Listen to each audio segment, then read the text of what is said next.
Good morning friends, welcome to Uma's infinity displays. இன்றைக்கி நம்ம அட்டகாசமான ஒரு பிளெயின் குஸ்கா தான் செய்ய போகிறோம். அதுக்கு தேவையான பொருட்கள் பாருங்கள். இது வந்து Kohinoor brand extra long basmati rice. இந்த ரைஸ் யூஸ்வலாக நான் இது தான் யூஸ் பண்ணுவேன். இது வந்து லென்த் வந்து மினிமம் 24 mm வரும்.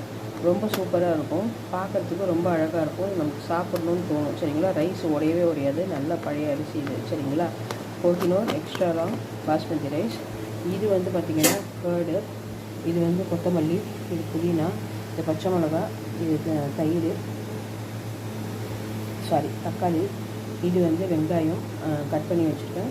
இது வந்து ஜிஞ்சர் கார்லிக், இது நம்ம இப்போ அரைக்க போகிறோம்.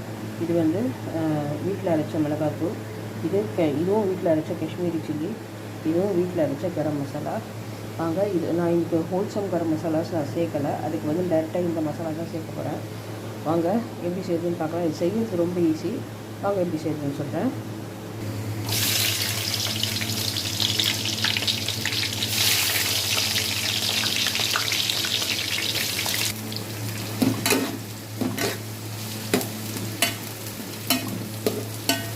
நம்ம ஹோல்சம் கரம் மசாலாஸ் ஆட் பண்ணல, அதனால் நான் வந்து டைரெக்டாக ஆனியனும் பச்சை மிளகாவும் இப்போ சேர்த்து நல்லா வதக்கிட்டுருக்கேன்.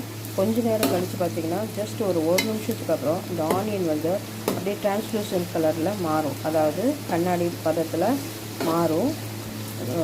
ஸோ அந்த டயத்தில் வந்து நம்ம என்ன பண்ணலாம், கொத்தமல்லி புதினா ஆட் பண்ணலாம். ஓகேங்களா, பாருங்கள் ஃப்ரெண்ட்ஸ், ஆனியன் டிரான்ஸ்லூசன்ட் கலரில் வந்துருச்சு. இப்போ வந்து நான் புதினாவும்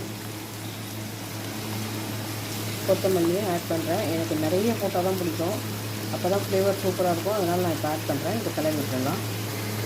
இஞ்சி கார்லிக் பேஸ்ட், டொமேட்டோ ஆட் பண்ணியாச்சு. இப்போ இது நல்லா கலர் விட்டுடலாம். பாருங்கள் ஃப்ரெண்ட்ஸ், எடுத்து வச்சுருக்கேன் இந்த மிளகாய் எல்லாம் நம்ம ஆட் பண்ணிக்கலாம்.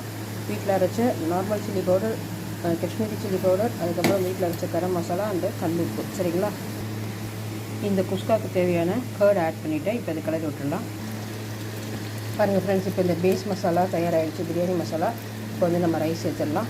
ஃப்ரெண்ட்ஸ், இப்போது இந்த பிரியாணிக்கு தேவையான ரைஸ் வந்து நான் அளந்து தண்ணி ஊற்றிருக்கேன். 5.5 அழாக்கு 1 கிலோ அரிசிக்கு 8 டம்ளர் தண்ணி ஊற்றிருக்கேன். சரிங்களா, இது நல்லா கொதிச்சு வரட்டும், அப்புறமா அரிசி போடலாம். அரிசி சேர்த்தாச்சு. இப்போ தண்ணி அரிசி ஒரே அளவு வர வரைக்கும் நம்ம வெயிட் பண்ணலாம். 5 நிமிஷம் ஆகும்.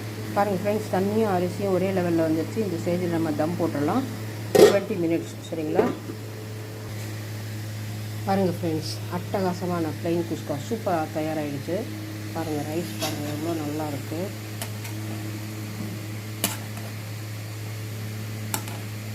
கலர்ஃபுல்லாக இருக்குது.